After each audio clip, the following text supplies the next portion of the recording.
आन्डार 15 टीमखौ लानानै जों बे टुर्नामेन्टखौ खालामनाय जादों आरो बेयाव जाय चेम्पियन जायो बिथांमोनखौ स्टेटसिम जोङो दैथायहरगोन। एस'सिएशननि दैदेननायाव आन्डार 15नि मोनसे टुर्नामेन्ट सोलिगासिनो दङ आरो बियो नैबे 10 जननि बियो गेम उदालगुरि, भेरगाव, तामुलपुर, मसलपुर,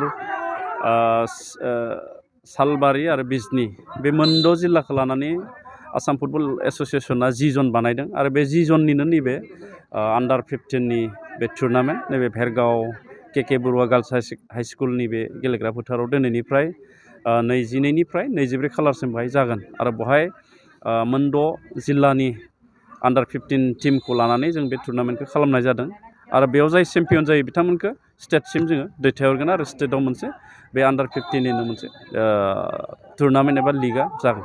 बे स्टेटआव गासै बासिगोन?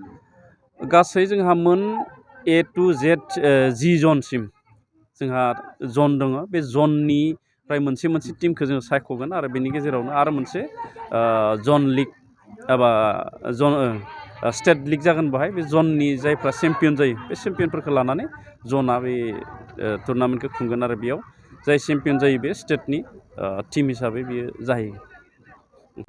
बेसेन नाङाजासे 5 लिटार पेट्रल, गंनै हेलमेट, सीट कभार, 12 टाइम्स वाशिं कुपन मोननो हागोन।